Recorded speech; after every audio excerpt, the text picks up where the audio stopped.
Hello, everyone. Today I have my first interview of my new podcast channel. I'm interviewing Michael from the greater DFW area. Michael's one of the people that inspires me on a regular basis to do better.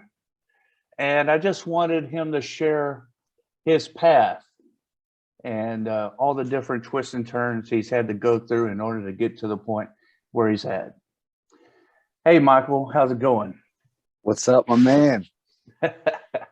Yeah, I want to thank you for just not hesitating and jumping on this immediately.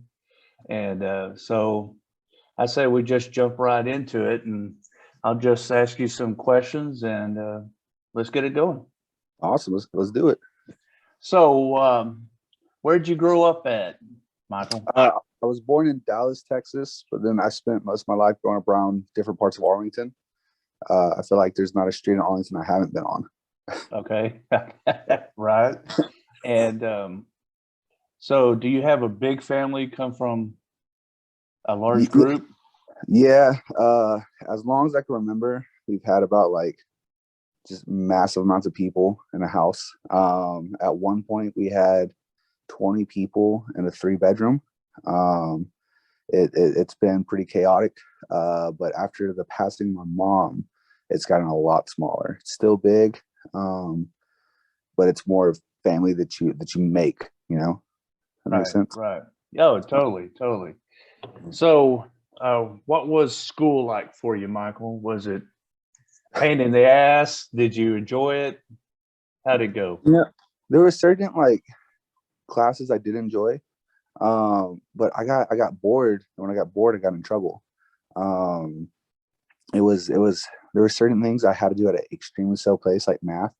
I can't do math for shit. I'm super dyslexic and I transpose numbers. So I just like that was a struggle. But like I was in 3rd grade is when I learned how to read finally. And once I learned how to read, I just took off. It was like my favorite thing to do. Like socially, I didn't like socializing with people until I got out of high school, believe it or not. High school was a lot of ups and downs, and it was very lackluster, and it wasn't extremely memorable. I ended up going to an alternative school called Winfrey, and it was at your own pace, and they kept just fucking me over. And so instead of graduating early, I ended up graduating late. Okay. The whole mess. So Right, but you got through that, and you have a brother and sister that you're close to, right? yes, yeah. Yeah. And so, how did all the people end up showing up at your house if you weren't the gregarious person I know now? Man, it was always weird. So as long as I can remember, we've had like an extra person, or we've had my cousins. Like a lot of people don't know this, but everyone gives all the credit to my mom, but my dad deserves a lot of credit too for like having people, stay with us as long as they needed. When I was in kindergarten, I was going to school in Mansfield, and then we moved me to Duff, which is where my cousin went in Arlington. And when we moved to Arlington, I was very, socially awkward and really shy, and I was a lot smaller. So I was kind of like a target, but I had like this chip on my shoulder, and I met this kid named Jonas, and we are still friends to this day, 17 years strong. We didn't like each other. We fucking fist fought in the playground right afterwards. Like, you're all right. He gave me $1, and I was like, "You want to come over?" He's like, "Yeah." So we're walking to meet my mom. She picks me up, and I was like, "Hey, this is Jonas." And he's just like pops right in, goes to shake her. He's like, "Hi, my name's Jonas. I gave Michael $1. I'm his best friend." And then he came over, and he didn't leave for like 2 months. He would only go home to get clothes, and then come right back to our house. And it started with him, and he lived with us on and off periodically. And it was the craziest thing. It's not really he had a bad home life. He just loved being there, and came like our first official adopted kid, or bonus kid, my mom liked to call. Yeah. And then from there, like we had my aunt lived with us from time to time. My cousins had all lived with us from time to time. Hip hop, my aunt's, one of her boyfriends, we ended up loving him so much, we let him stay even when they broke up, and he became a big brother to me. And so that's how it started. Well, then my sister and my brother, they started going to school. They would meet people. And once you get to high school, I realized like people have a lot of darkness going on with them that a lot of people just won't realize. And at first it was the twins that my brother brought over. They all played football together. Oh, scratch that. It was Noah first. Noah was first. He was a cousin of one of my cousin's baby daddies, so to speak. Right. He came over, never left. He said he went home once to get clothes, then basically just moved in. And it was like that for most people. They come over once, see how much my mom loved and treated them, and how much my dad would just treat them like one of his own, and they just wouldn't leave. And so we ended up having the twins, Noah, Maddie, sporadic kids just coming and dropping in for a few months at a time. Like sometimes they only stay a week or two, but like it was constantly packed. And at one point we literally had 20 people in a 3-bedroom, and it happened for like months. I didn't sleep in my own bed for like the longest time. I always shared. I was so used to sharing a bed. And shortly before my mom passed, I had my own room.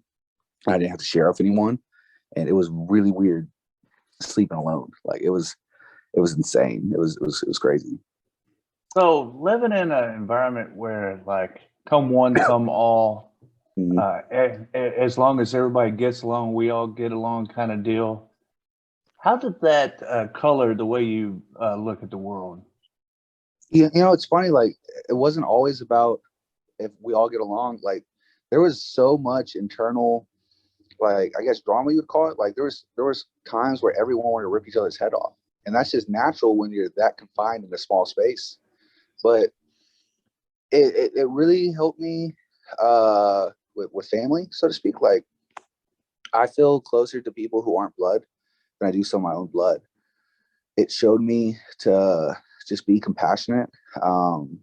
It showed me that everyone comes from a different background, but there's a lot of similarities regardless of how different that background is. And it just showed me that you never know how much you can impact someone or how much you can help someone by just leaving your door open for them. You know, it definitely, now there's some negative sides to it for sure. Like, it's hard for me when I meet people, cause I get so attached to them so quickly. And, you know, people aren't always meant to last forever. Like I've had to start looking at people as like, shooting stars, so to speak, enjoy them while you see them. You know, they're beautiful to experience, but they may not always be there. They may not be in your orbit. And, it took me a long time to like understand that. And so it was really hard meeting people. I get so attached to them. And then when they leave, it just kill me internally. Like it would take a piece of my heart with me. And, so, man, there was times where like, I felt like I had to be on the go 24/7, or like I used to be super OCD, and because of how many people live with you, like you can't keep shit clean. You know, you can't keep things neat. People are messes. So, I mean, I wouldn't change how I grew up for anything. It definitely made me very, very compassionate, very loving. But at the same time, it wasn't as like this. It wasn't always fun. You know, it wasn't always a great time. It was rough a lot, but man, when it was good, it was good. You know, Yeah. we called the party house. Now, how old are you now, Michael? I'm 23. So I just want to point something out. You know, the fact that you've come up with this shooting star metaphor at 23, that's a gift that you were given. I know a lot of people in their late 30s, early 40s that are just now realizing and accepting the fact that people come in and out of your life in seasons. And you, like you said, you enjoy the season while they're with you, and you don't get hung up when the season ends. And so for you to already like at least understand it and come to a certain level of acceptance of that will pay dividends later in life, Michael. So, okay, so your mom and dad just treating people as they needed to be treated when they came to you. You saw that you can create family out of strangers. It doesn't necessarily have to be blood. Mhm. And you mentioned a couple of times that your mom's no longer with us. Um, and I know this is probably the toughest part of the conversation, but can you just tell me what happened? Yeah, I mean, I've had a lot of time to really talk about it. Um, what I feel helps with anything is normalizing it, so you don't cry every time it gets brought up. Yeah. Um, so what happened? It's crazy. Like, it's been 3 years now, but sometimes I remember it like it was literally like yesterday, and then times it feels like forever ago. We had my grandma from Oklahoma down, and it was weird. Like, the she knew she was gonna die. Like, she knew just the way she acted, the things she would say. Like, hindsight being 2020, like, she knew something was up, and it was like a sixth sense she had. And so I remember that morning I got up really early, which I didn't ever do at that time. I was 20 years old, and I was bouncing full time, and so I was always sleeping weird hours. But my dad, like, we hadn't been speaking, and we were in a fight, and I don't even remember what it was about. But he called me. He's like, "Hey, I just want to visit with you. I want to spend the day with you." So he picked me up like super early. It's like probably 8:39, and my mom, she was in the living room, and she was like laying on this couch type thing we had. Yeah. And I remember I gave her a kiss and a hug, and she was just like so tired, and she was like, "Love you." And so I walked out the door, spent the day with my dad, and I was supposed to go to Oklahoma with her that night. Uh, her and my grandma, because we were taking my grandma back home. But she left kind of early. She's like, "No," because me and my dad kept having fun. Like, we just had a really good time together. And she's like, "No, just stay for your dad. I'll see you when I get home. There'll be other times to go to Oklahoma, blah, blah, blah." So I was like, "All right." So I get home that night, and it's kind of late when my dad finally drops me off. And I remember I was just so tired because of how early I got up. I was going to go to bed, but like my sister had a ton of people over, and my brother had some people over, and they're just kind of being loud and like obnoxious. And I think my sister was like going to go like try to go like drink at like 16 or something like that. And I ain't gonna lie, I snitched out to my mom because it's like, "Hey man, like, I'm really tired. I can't watch these kids. Like, I just want you to know what they're doing. Like, you want to check on them." And she kind of like brushed off. She's like, she's a kid. She'll be fine. And that was not my mom. So I was like, "Are you?" I was like, I even kind of like, I was kind of a dick. I'm not gonna lie. It's like, "Mom, like, she's you're being stupid. She's fucking with you right now. Like, she's lying to you." And she's like, "It's all right. I love you." And I didn't think anything of it at the time because like my mom, she's like has a fire under her. Like, you Right. don't lie to her. So I just went to bed. And the craziest thing about it, I went to bed. I woke up the exact moment she died. I rolled over. The first thing I did was check my phone, and I checked her location, and I saw that she was only 5 minutes from the street. So I was like, "All right, she'll be home soon." I got up. I went to the bathroom, and while I'm in the bathroom, I get a phone call from my cousin, and he's just hysterical. And I'm like, "Chill the fuck out. Like, what's going on?" And he said that my mom and his dad were in wreck, and that to come pick him up and take him to the wreck. And I was like, "They're gonna be fine," because my mom was tough. She fell through a manhole. She's survived car wreck after car wreck. She died before and came back to life, giving birth. Like, she was tough. So I was like, "No, she'll be good." So as I'm literally opening the door, my dad's on the other end opening the door, and that's where I knew something was like bad. And he asked me where I was going. I told him. He's like, "I don't want you to leave." I was like, "Dad, I already told him, like, everything's gonna be fine." I just kept telling him it's gonna be fine. Stay cool, stay calm, stay collected. Like, I wasn't freaking out yet.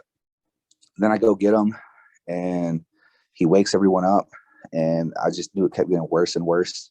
And as the time kept going, it started feeling worse and worse. And like, I knew, but I didn't want to say it yet. And finally called my aunt, and she kept like giving me the runaround. So I called her like 2 or 3 more times. And then finally, like, I'm at my breaking point, and I freak out on her. I was like, fucking tell me she's dead right now. And she just broke down, and she finally told us. And I remember the first thing I did was I was running out that door because I was going to go kill the guy who killed my mom. What happened it was a drunk driver, and he was on the other side of the road. His lights were off, and he was going hundreds of miles an hour. And because my mom's in a truck, he like decapitated that truck. He crushed. He was like in like a Mazda or something like that. And he died on impact. My mom died. My stepdad Tommy, he had like injuries to his leg, some bruising to the ribs. I think like his was very minor. And but it's funny, as I'm running out the door, my dad's like, he's dead too.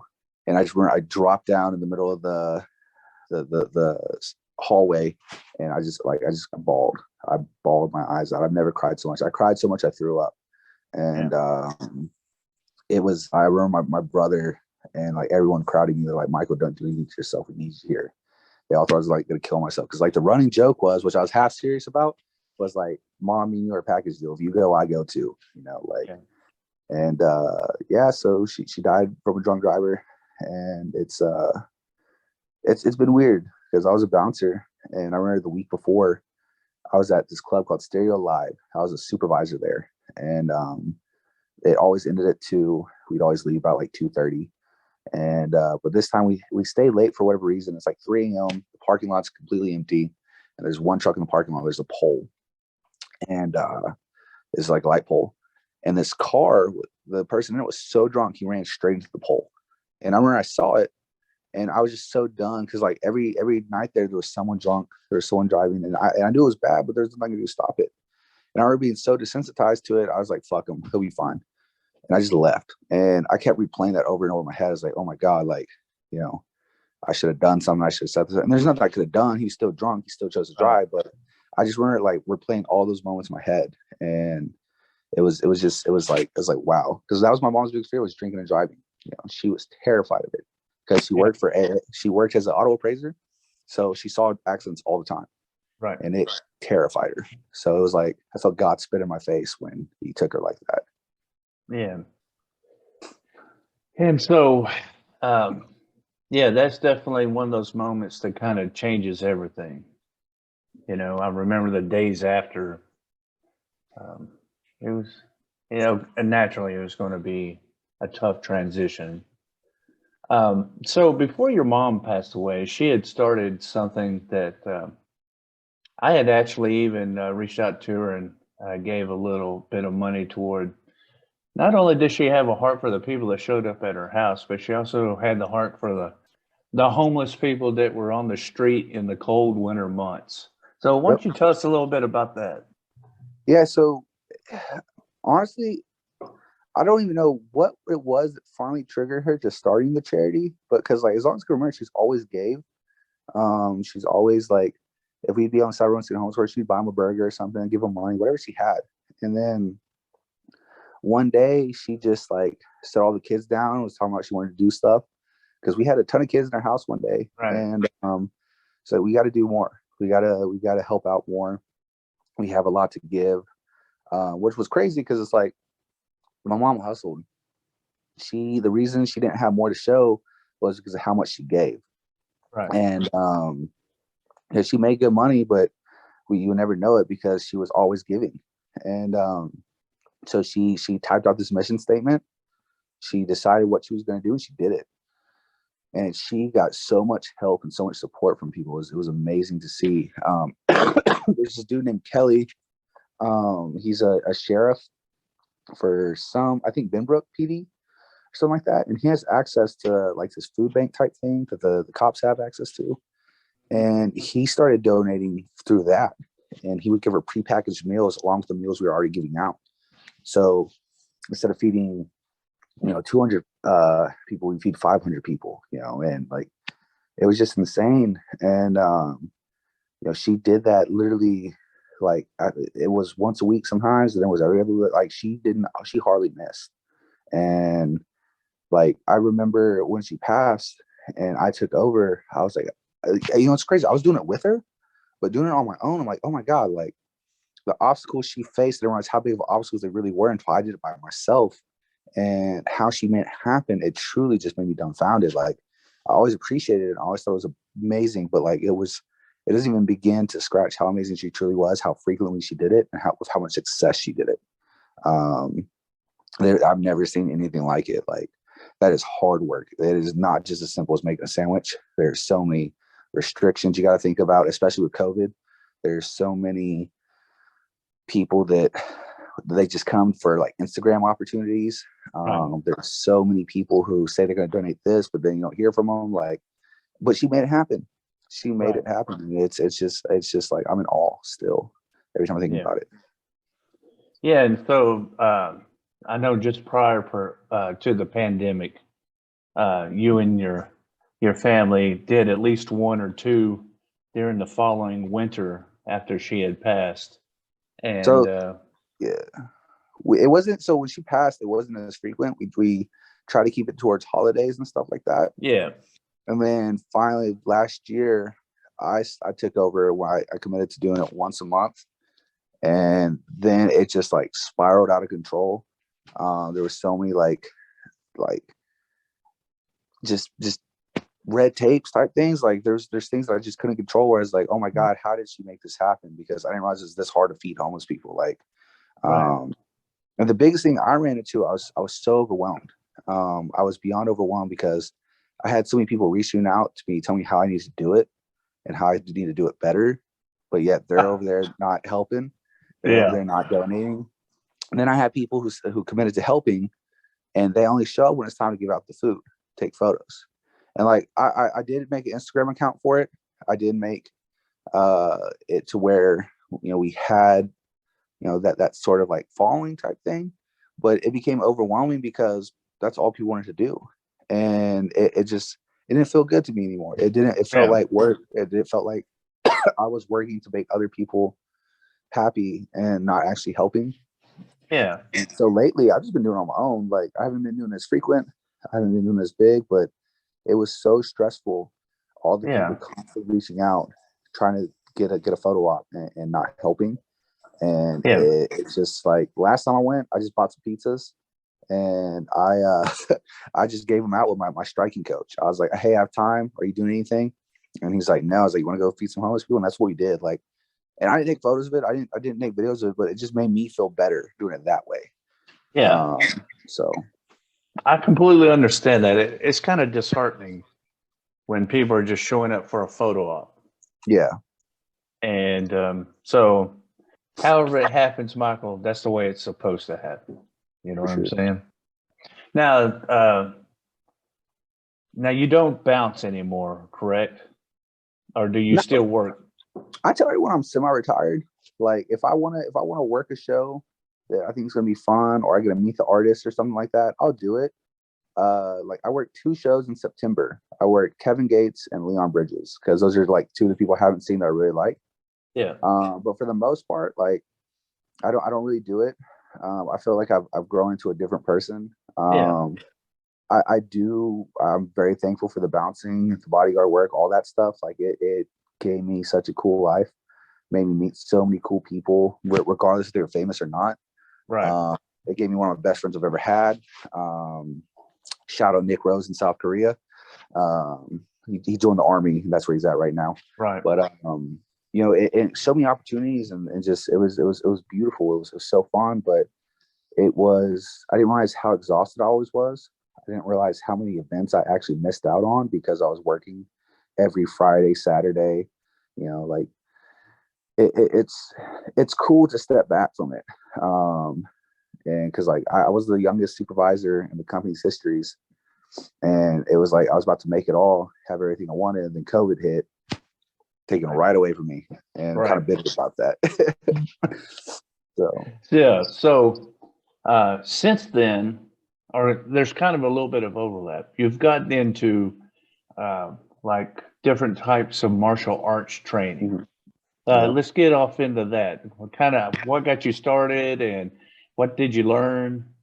Okay, so it's funny, when I was a little kid, I started karate with this guy named Troy Dorsey. He was the first guy to have a world champion in karate and boxing at the same time. Really badass dude. He fought Oscar De La Hoya. That was the toughest guy he's ever fought. And I did that as a kid, but I was so tired because they had me like 3 sports. I just never did it. But fighting has always been a big interest and big passion of mine. When I want to say 17, I think, maybe 16, my friend Jonas, he started boxing, And I went to the gym with him one day, and I like begged my mom to do it, and she let me. And so I boxed there for a few months, but I met this pro fighter named Mike Lamel, and he like took me under his wing, and I stopped going to that gym, and he would just come over to my house and train me free of charge. Didn't ask me for anything. I would just have to pick him up sometimes. But yeah, he used to train in our backyard. But he was so inconsistent because he just kept going to jail, or he would just like disappear for a few months at a time. So like I'd get like probably 2 months of training really solid, and the next thing I know, I don't know where he's at. So I never did Golden Gloves or competed or anything like that. Would get out of shape again, you know. But it did give me a good solid boxing base. And then I wrestled for like half a semester in high school. It was so bare minimum. Like I could just know how to shoot a double leg, and that was it. But I was a big dude, so I got in a lot of fights. I got in a ton of fights. I was always fighting someone. And when my mom died, I had this former friend. He brought me up to the gym he was at. It was like the whole story about it. It was December. It was December 20th, and my mom had passed that September. And I told myself I was going to kill myself after New Year's. I just didn't find life worth it. I was not happy. I was beyond miserable. Everything that could go wrong went wrong, and I just gave up. I had really no more motivation. So he hits me up December, and I remember it like it was yesterday. It was December 20th, and he's like, "Hey, it's my birthday. When you want to come to the gym for me for my birthday?" And I was like, "Yeah, sure." So I go up there, and it's Sambo, and I've never wore a jacket. They didn't even have a jacket to fit me. Like it's like wrestling but Russian. And I was like, "All right." So I did it. I rolled around with some people. I had a really good time. The thing that saved me was there's this guy named Ryan, and he was the coach. He's a lot shorter than me, really solid dude. He's like a brown belt in judo. You know, he's a really good guy. And I remember he took me down, and he took my back. And I remember he was trying to get a choke in on me because I think we were like doing jiu-jitsu rounds or something. And I just remember in my head, it was like a spark went off. And it's just like, it felt like everything was flashing for me. And it's like, no, you want to fight. You don't want to die. And because it's like, why are you going to let this goofy looking motherfucker like take your back and choke you out? And it was like some prideful thing. And I fought, and I was like, no, he's not going to get me. And with that round, he didn't choke me out. And I was so proud of myself. I was like, I just felt like I needed to keep going. And the class was over. And I was like, oh shit. So the coach comes up to me after class, and he's like trying to sell me the package and everything. And I looked him dead in his eyes, like, straight up, I have no money to pay you. I really enjoyed your class. I had just lost my job. I lost my home. I lost my dog. I've lost everything. I have nothing, you know, like, and he's like, don't worry, we'll work it out. Come back. So I go back the next week, but they're closed for the holidays. And like, shit, I gotta stay alive. So I finally went back, started training, never looked back. I competed in a Sambo match after, I want to say like 2-3 weeks of training. Never even wore it, a jacket. That my coach lied to me. He said that there'd be people there my level, my experience. And I'm like, okay, cool, I'll do it. First fucking match, I had to go against the world team member. Got my ass beat. They threw me so fast. I lost the match in like 7 seconds because I didn't know, like, you couldn't touch, like, I didn't know any of the rules or anything. Yeah. And so I did this roll like that we learned in jiu-jitsu like the first week, and fucking I got to score. Like he just kind of like countered it. Like it didn't hurt, but only out of the, I think he went against 3 people, only one of them was able to tap me out on the world team. That's when I knew I was like, I want to fucking fight. You know, I can do this shit. And can I just say, anybody throwing you anywhere has got my respect, because that dude woke up and ate his Wheaties. Yeah, man. His name was Joshua Giza. Really solid dude. He's become one of my like biggest supporters. I'm very thankful for him. You know, but my main training partner, if I thought Giza threw me, you should see the way this man named Thanos throws me. Thanos his arms are the size of my fucking legs. He's launched me. It's on my Instagram. Yeah. Now, just to give context, I'm 6'3", 360-ish. Now, you don't weigh as much as I do, but you make me feel normal when I'm walking around with you and your brother. I feel like we're all normal sized people. Yeah. And and so it's no slight task to throw you anywhere. And so now, okay, so you got your fight for life back, that primal urge to keep living was sparked by that guy trying to choke you out on that fateful December 20th. So you give back now. And like, I personally think it's one of the coolest things that you do, Michael. And so you've learned how to, work the mitts. And so just go into that a little bit and tell me some of the cool things that have come about because of that. Man, so after, I'd say about, I've been training now consistently for almost 4 years. I always felt like I was a better striker than I was grappler, and striking is easy for me to understand. It's easy for me to teach, but I cannot coach grappling, right? I have tried, and I just get up, just stand up. And I'm like, I can't tell you why. But when it comes to striking, I can break it down. I can articulate it. I can dumb it down to where a child can understand it. Mm-hmm. And I had just lost my job, and I found a new job as a vet tech. And I love animals, terrible vet tech. I'm too goddamn big for that job. My hands are just massive, so I couldn't grab all the vials and give shots. Right. But I had this friend at the time. He was taking me to lunch, and he's like, "Hey, I have an opportunity. The gym I work at is looking for coaches, and I threw your name in the hat."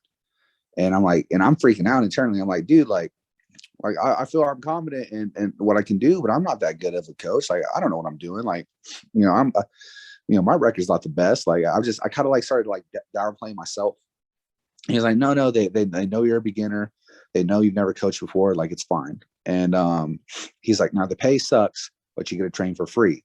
So once he told me that, I was like, sign me up. I'm in. I'm all about free training. So he was like, well, can you start today? That's what they want you. I'm like, shit, yeah, let's do it. So I go there, and I'm doing mitts for all these kids, and I'm meeting the coach, and the coach there, his name is Pete Rojas. He's like some U.S. Olympic type coach. Like, they're constantly flying him out. He was in Serbia for like 2 months doing Olympic stuff. Really, really, really good coach. I told him I was still fighting. I was still active fighter and everything. He's like, we'll work. I was going to do golden gloves for him and stuff like that. And he's just like, let's see what you got.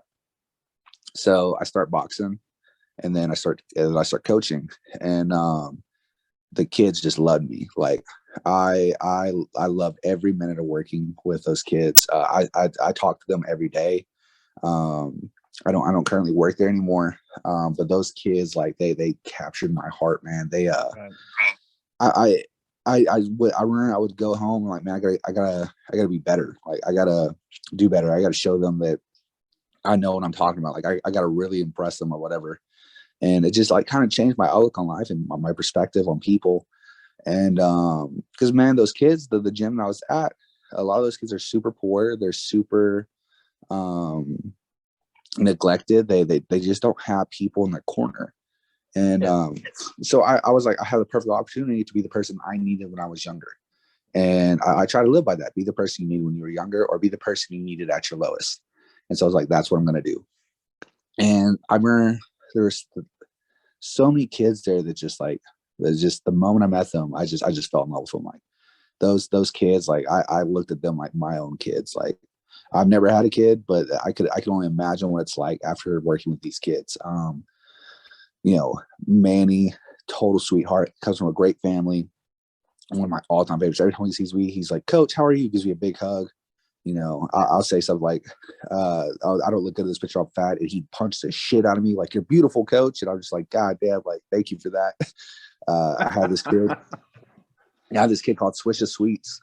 The reason we call her Swisha Sweets is because she's fucking like 13 years old. She has a clear iPhone case. And in the iPhone case, what she put to make it a cover was Swisha Sweet wrappers. And I'm like, you're 13 years old. Why are you smoking so much weed? and she's had a really rough life. Yeah, She's been through it, yeah, and there's just no one there listens to her. And I remember just me listening to her and me calling her out on her bullshit. And if I catch her in a lie, like, I was very stern with her, but I was very loving towards her, and I was right, very I still check in on her. If I don't hear from her for a few weeks, I'll send her a message like, Swisha, how are you? What are you doing? You know? And she really trusted me. Like when I left Rock, she actually left. She's like, you're the only person there who made it worth going. You're the only person who listened and cared for me. And it broke my yeah, heart, man, because like I can't control what she does. I right, can't save her from the world. I can't right, shield her from everything that's going to come her way, you know, because she right, has a lot more to deal with in life. right. But I can at least still check in on her. And I'm just hoping me checking on her will lead her to the path that I know she could be. Because she's a really bright girl. She just had a hard life, you know. Right. And there's so many of them like that. Then on the other ends, there's a kid I have named Stefan. Just really shy, really quiet, very reserved. You wouldn't know by looking at him, but that man can fight. He fights like a dog. But he's just I feel like he wants to be an artist or something, but he got tired of getting made fun of, so he learned how to fight, and he can fight really Right. good. So, but yeah, I love all those kids. I think about them a lot. And then there's some older ones that even reach out to me. Like this girl named Amy and Brianna. Brianna, she's at the Olympic Village right now, doing some really cool shit. Invited me to her graduation. She got her own special graduation. I almost cried. Like I was like, oh my Yeah. god, I can't. I mean that much to you inviting me to this. Like I don't know. I Right. get to see cool things like that, man. And it's. I was telling some of my coworkers that at the new gym I'm at that my coaching career has been so much more fruitful than my fighting career. Right. So So, the tender age of 23, Michael, you have a lot of life ahead of you, and yet you have experienced so many enriching things. mhm. And, one of the reasons I wanted you to be the first person on here is that, I have my struggles. And on occasion, I have been known to be quite an asshole.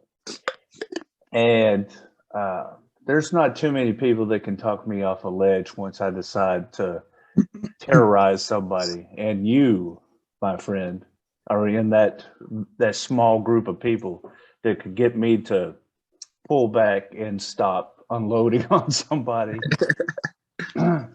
and and the way that you did it, you were talking about being stern with somebody but being loving at the same time. And you and I have had those interactions, and specifically about a friend of yours that your uh, family took in for a time.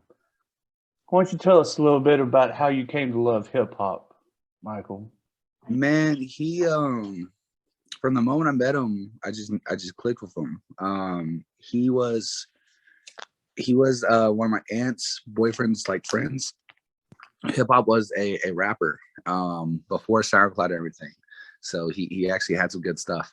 And he came over and he just like meshed so well with us, like without even trying. It's like he'd known us or lived with us his like whole life, the way we all just fell in love with him.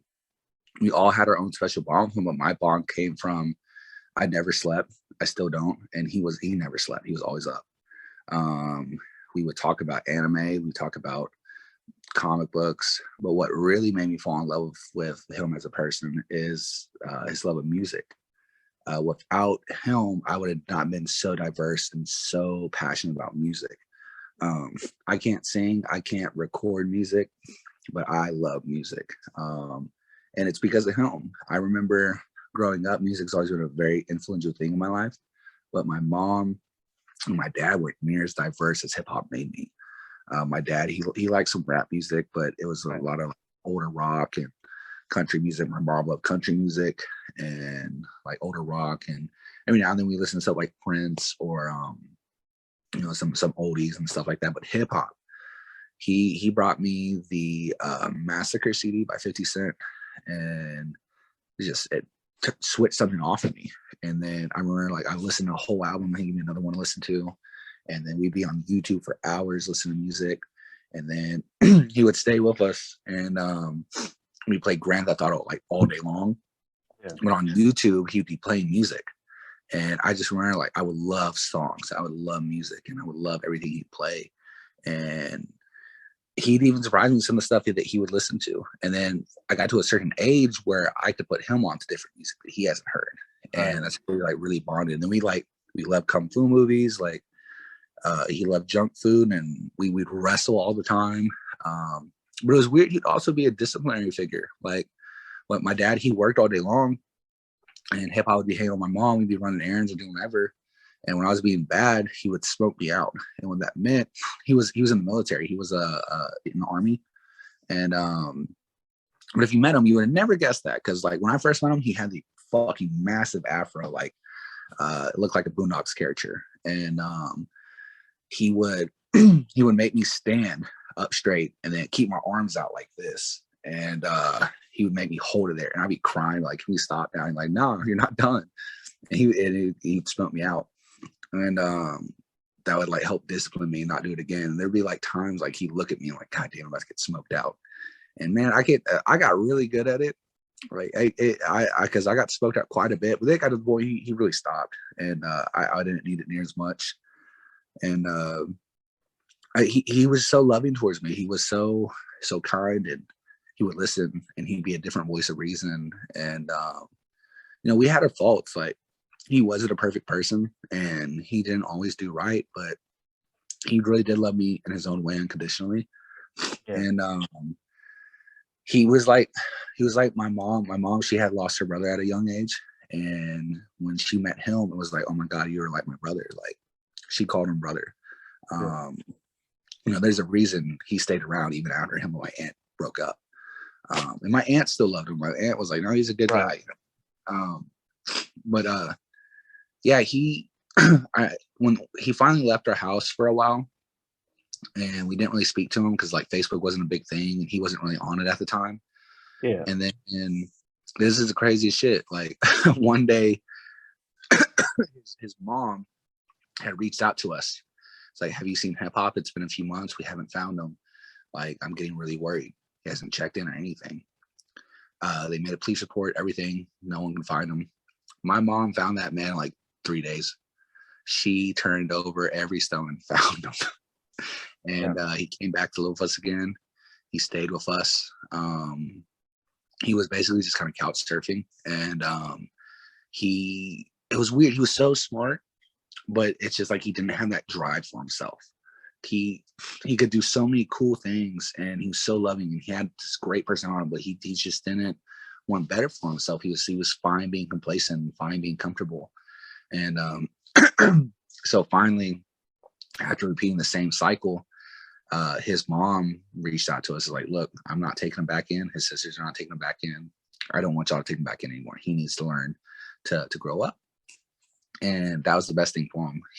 The reason the homelessness has hit so close to me is because me and my mom actually had to drive him to a shelter and make him get his life together. And it broke my heart, like watching your brother sleep. Even though he was in a shelter, he was very fortunate. He didn't have anywhere to go. And that's the best thing we did for him. And he even admitted it. He even told me it. And he changed his life. He became a truck driver, had a baby, like had his own apartment for a while. The reason he let go of his apartment because he was literally driving everywhere. And he's like, "Why am I paying for this when I'm never there?" And but like he finally became like the productive member of society, so to speak. I don't know. But like I can't, my words can't ever do him justice, because he's someone you have to experience for yourself. I think the reason that I'm just so people are who they are is he has a big influence on that too. I used to struggle with him sometimes because I felt there was times like he didn't love me or he didn't care about me.